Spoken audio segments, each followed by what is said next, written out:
Bonjour chers frères et sœurs auditeurs de la radio Expérience. Nous voici en ce dimanche 14 septembre, 24e dimanche du temps ordinaire pour pouvoir méditer encore la parole de Dieu. Et en ce dimanche aussi, nous fêtons aussi la croix glorieuse, cette croix par laquelle le Christ a donné sa vie afin de sauver le monde. Mais avant même de commencer cette méditation, cette écoute de la parole de Dieu avec les frères ici réunis, nous allons d'abord confier ce moment au Seigneur. Viens, Esprit de sainteté, viens, Esprit de lumière, viens, Esprit de feu, viens nous embraser. Nous te disons merci Seigneur pour tout ce que tu fais, pour tout ce que tu donnes. Merci pour la vie que tu nous donnes. Seigneur, nous allons pouvoir écouter ta parole. Dispose nos cœurs afin que nous puissions entendre cette parole, la garder et surtout la mettre en pratique et la donner aussi à ceux qui nous écoutent et à ceux aussi qui nous entourent. Évangile de Jésus-Christ selon Saint Jean, chapitre 3, versets 13 à 17. En ce temps-là, Jésus disait à Nicodème, « Nul n'est monté au ciel, sinon celui qui est descendu du ciel, le Fils de l'homme. De même que le serpent de bronze fut élevé par Moïse dans le désert, aussi faut-il que le Fils de l'homme soit élevé, afin qu'en lui tout homme qui croit ait la vie éternelle. Car Dieu a tellement aimé le monde qu'il a donné son Fils unique, afin que quiconque croit en lui ne se perde pas, mais obtienne la vie éternelle. Car Dieu a envoyé son Fils dans le monde, non pas pour juger le monde, mais pour que par lui le monde soit sauvé. » Acclamons la parole de Dieu. Nous rendons toi, Seigneur Jésus.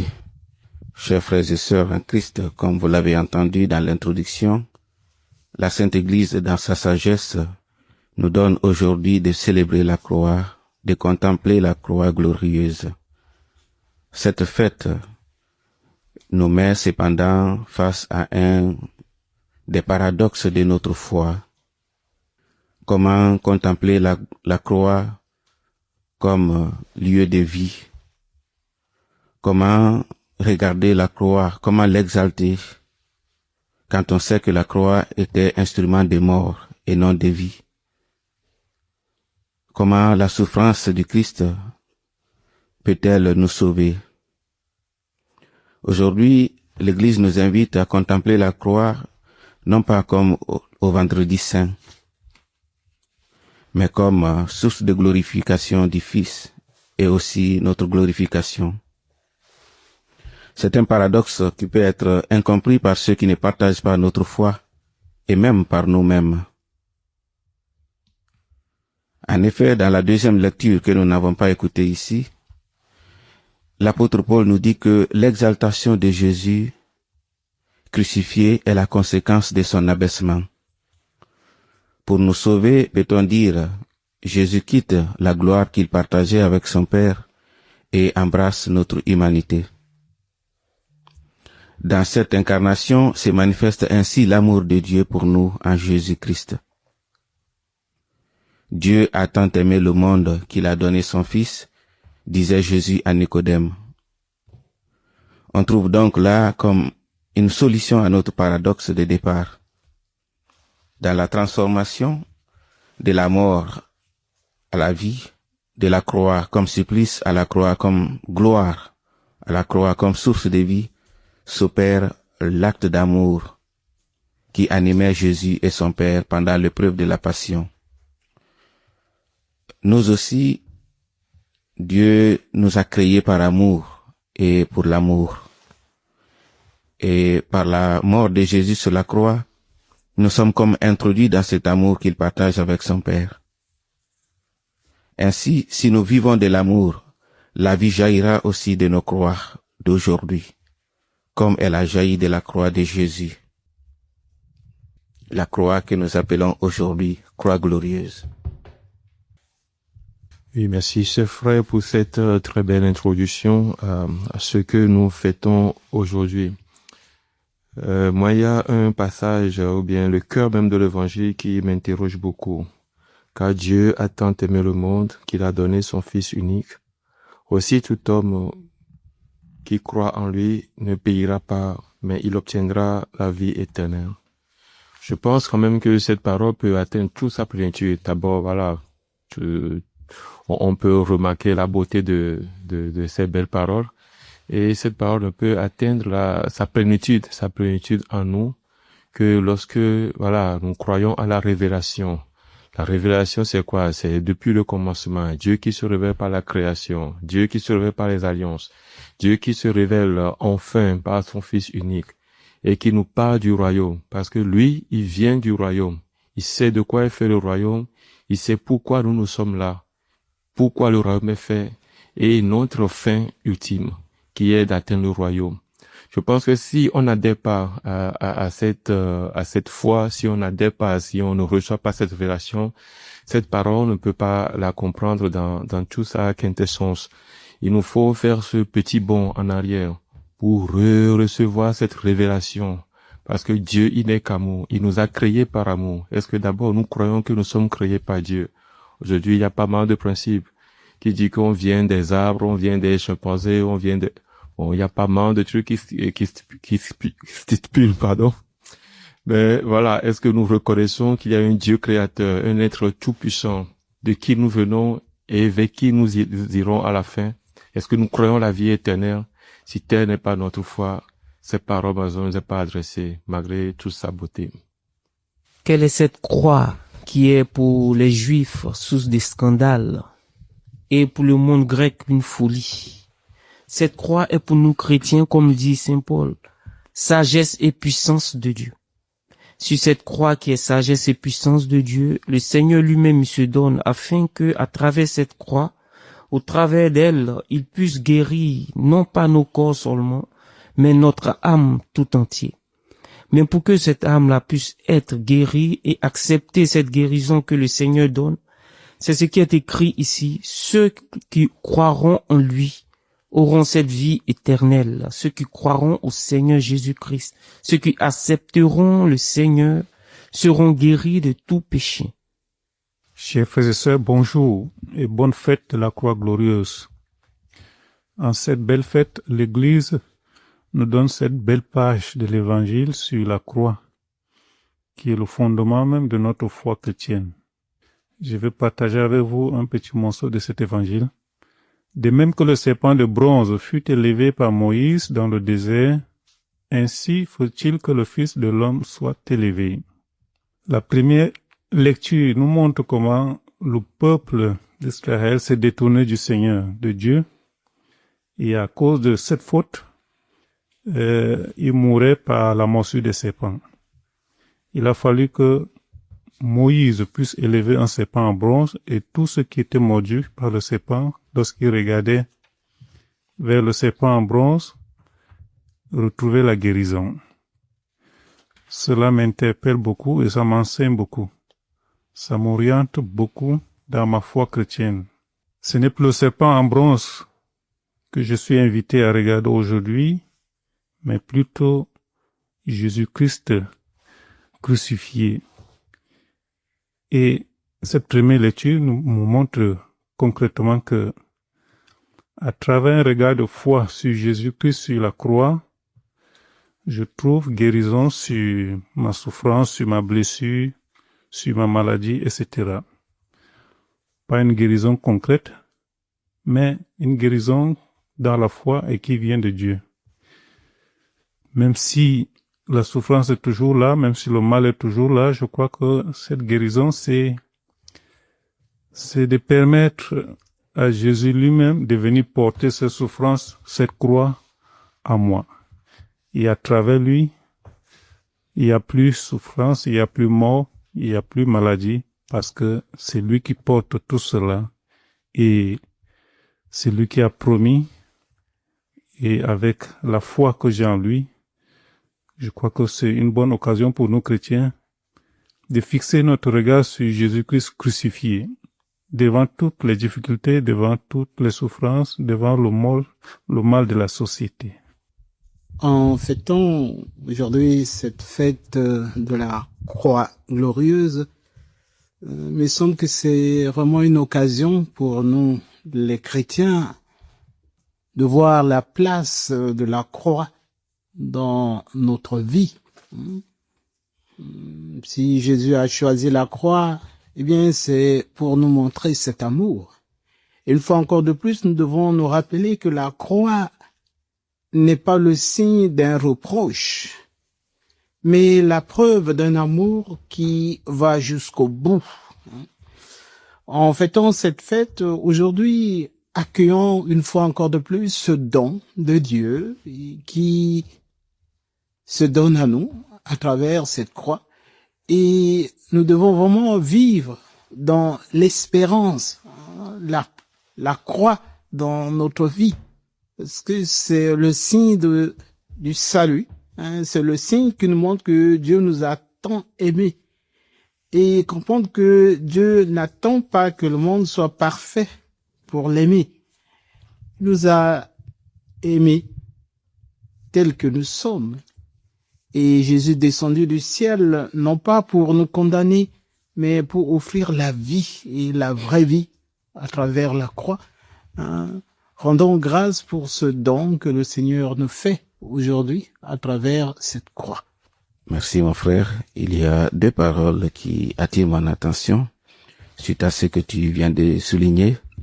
Jésus dit de lui-même, il faut que le Fils de l'homme soit élevé.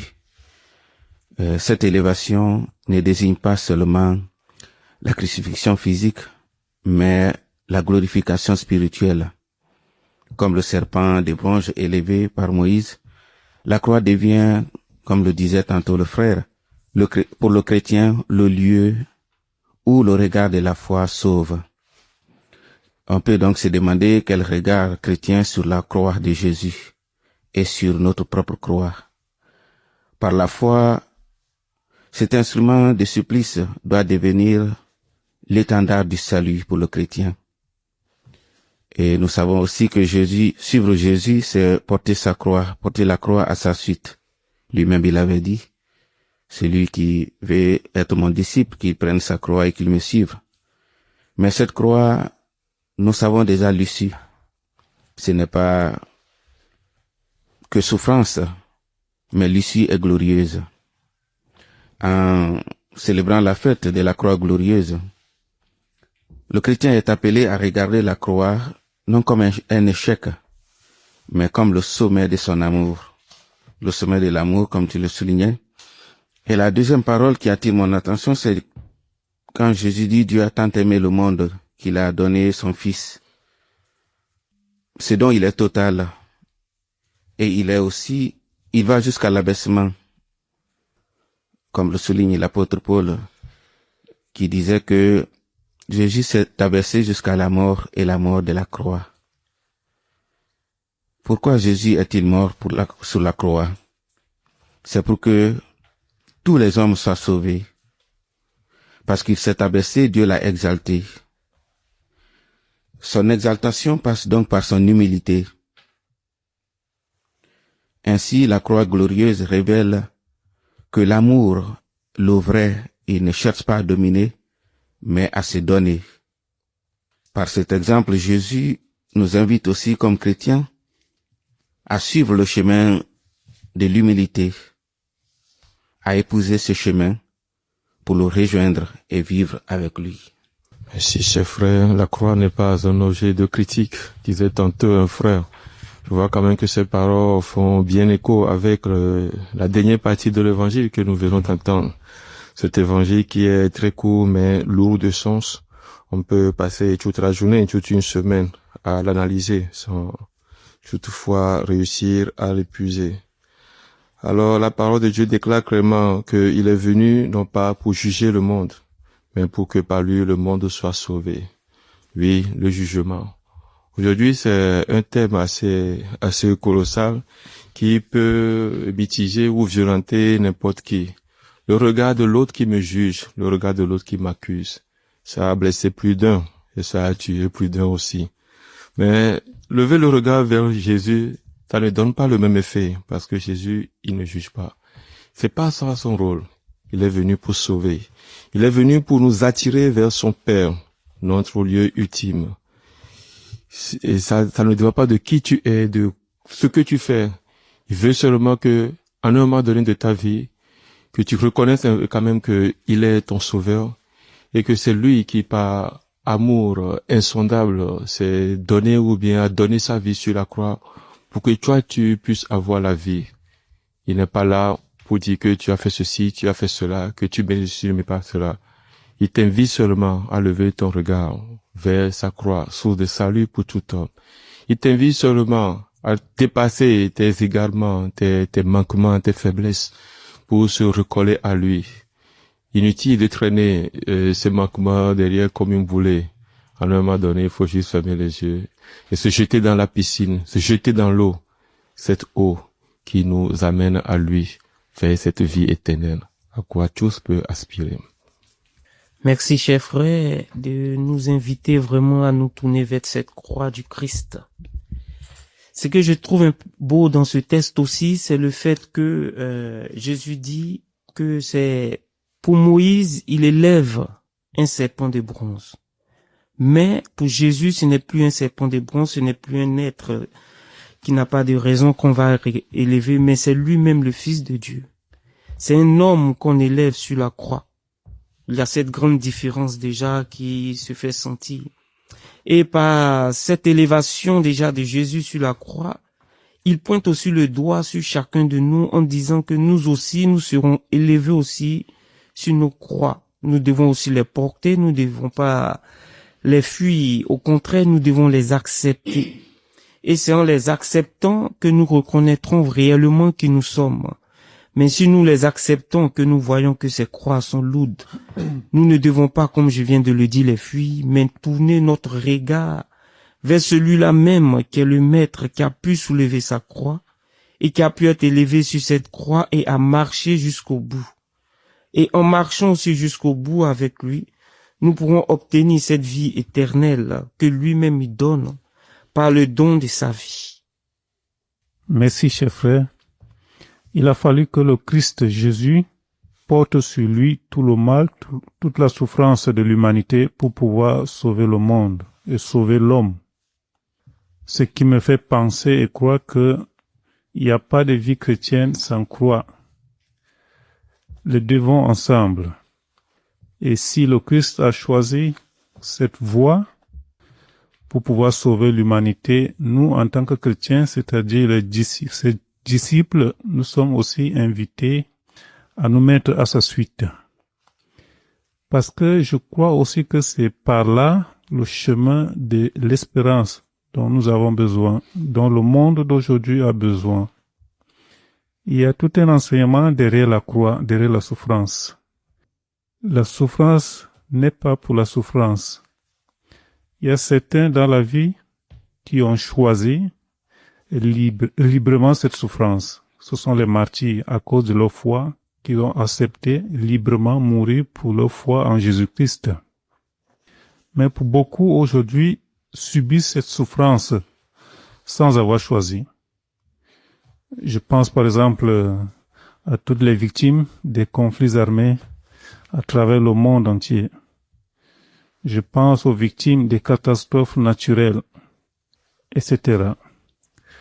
Et, chers frères et sœurs, devant toutes ces souffrances, nous pouvons, chacun à son niveau, selon sa foi, donner un sens à cette souffrance pour que cette souffrance ne soit pas gratuite, qu'elle soit mise en valeur.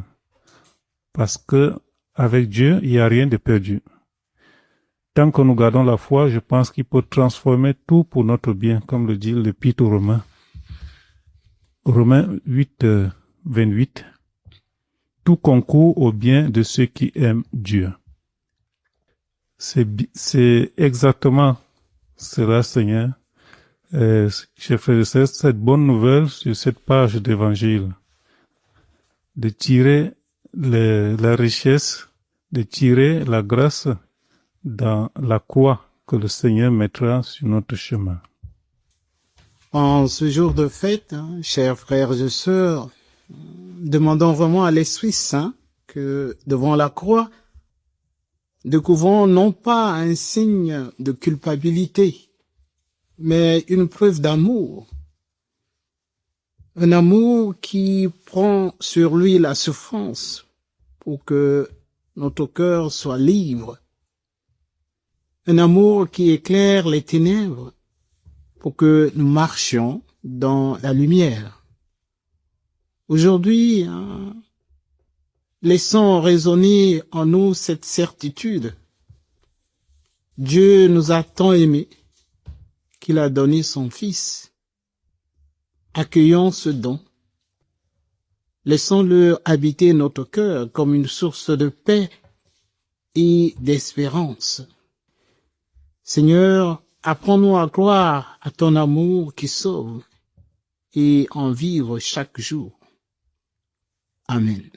Dieu a donné son Fils pour que le monde soit sauvé par lui.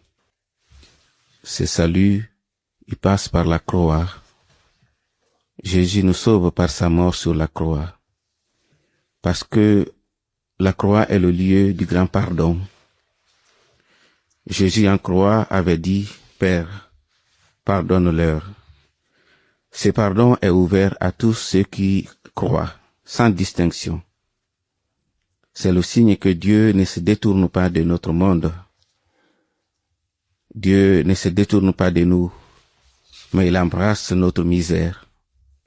La croix, peut-on dire, est le bras tendu de Dieu le Père en son Fils, dans l'Esprit Saint à notre humanité blessée. La croix du Christ nous invite ainsi au pardon. Le pardon comme le lieu de la rencontre avec l'autre et avec le tout autre, Dieu. Car si Dieu nous pardonne, il veut que nous nous pardonnons aussi les uns les autres. Cette fête de la croix glorieuse que nous célébrons nous invite ainsi à ne pas fuir la croix, mais à la contempler avec foi, comme signe du grand pardon, lieu de réconciliation entre Dieu et l'humanité par Jésus. À la croix, en effet, est consommé le sacrifice du Christ, le sacrifice qui nous sauve. Et c'est ce sacrifice que nous allons aujourd'hui, dans la célébration eucharistique, renouveler comme tous les jours, le sacrifice du salut. Peut-être pouvons-nous aujourd'hui regarder la croix en lien avec l'Eucharistie, où est consommé ce sacrifice qui nous restaure, qui restaure l'humanité, qui guérit l'humanité de nos blessures, de nos misères. La croix, regardée par amour et dans l'amour du Christ, change ainsi tout notre regard sur la foi, sur notre vie, sur l'humanité, sur la souffrance, sur tous les lieux où on peut être tenté de baisser les bras, de dire que ça ne vaut pas la peine. Le Christ en croix, il n'a pas baissé les bras, il n'a pas dit non, ça vaut pas la peine, il est allé jusqu'au bout, comme le disait tantôt un frère. La croix est aussi ainsi source d'espérance. Jésus n'est pas descendu de la croix. Nos souffrances ne limitent pas l'amour de Dieu. Nos souffrances, s'ils sont imprégnées de l'amour, de la confiance en Dieu qui ne nous abandonne pas comme il n'a pas abandonné son Fils en croix, est ainsi signe d'espérance. Je pense ainsi à la parole du pape Léon XIII et à sa suite le cardinal Sarah qui aime répéter que la croix est fixe et le monde tourne autour. C'est pour nous, chrétiens, un grand signe d'espérance. Mes chers frères, ainsi pour essayer de faire une grande conclusion, nous allons nous dire merci pour cette journée, pour cette fête que l'Église nous donne en ce jour aussi, de pouvoir célébrer cette croix glorieuse. En cette croix glorieuse, le Christ aussi nous permet aussi en ce jour de pouvoir nous aussi présenter toute notre croix au Christ afin qu'il puisse lui-même les transformer en joie, en paix, en amour. Que cet jour de fête soit pour nous vraiment un jour de réconciliation avec nous-mêmes, un jour de réconciliation avec nos proches, un jour de réconciliation aussi avec toute l'Église entière. Comme l'a dit un frère tout à l'heure qui citait tout de suite Romains 8, 28, Toute chose concourt au bien de ceux qui aiment Dieu.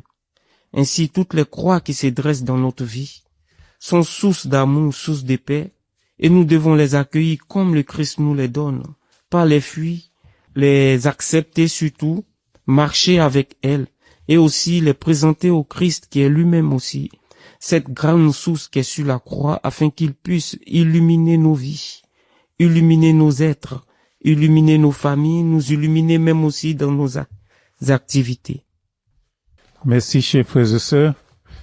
Merci que le Seigneur nous donne cette grâce en cette fête de sa croix glorieuse, la grâce de l'amour et la foi en lui, l'amour pour le prochain, et grâce à cet amour qui pourra nous donner la force nécessaire de porter notre croix, que le Seigneur mettra sur notre chemin, et que le Seigneur nous accorde la grâce nécessaire, la force nécessaire, non seulement de porter notre propre croix, mais de pouvoir porter aussi la croix de mon frère, la croix de ma sœur, avec qui j'habite, ou que le Seigneur a mis sur mon chemin pour l'aider à avancer sur ce chemin de salut.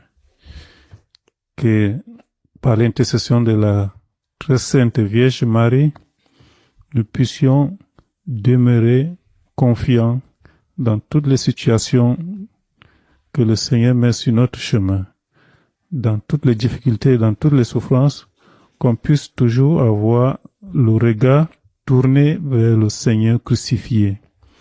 Et c'est cette présence, c'est ce regard qui pourra nous redonner vie, nous redonner le souffle de vivre, malgré n'importe quelle situation, malgré n'importe quelle difficulté, malgré n'importe quel mal, dans notre famille, dans notre société ou dans notre propre vie personnelle, dans nos différents milieux professionnels ou académiques. Que le Seigneur nous fortifie et qu'il soit toujours avec nous, et surtout qu'il soutienne nos fragilités et qu'il vienne reconforter nos manques de foi pour que nous puissions accepter avec joie et paix cette croix, afin que nous puissions aussi ressusciter avec le Christ. Amen. Je vous salue Marie, pleine de grâce. Le Seigneur est avec vous. Vous êtes bénie entre toutes les femmes, et Jésus, le fruit de vos entrailles, est béni. Sainte Marie, Mère de Dieu, priez pour nous pauvres pécheurs, maintenant et à l'heure de notre mort. Amen.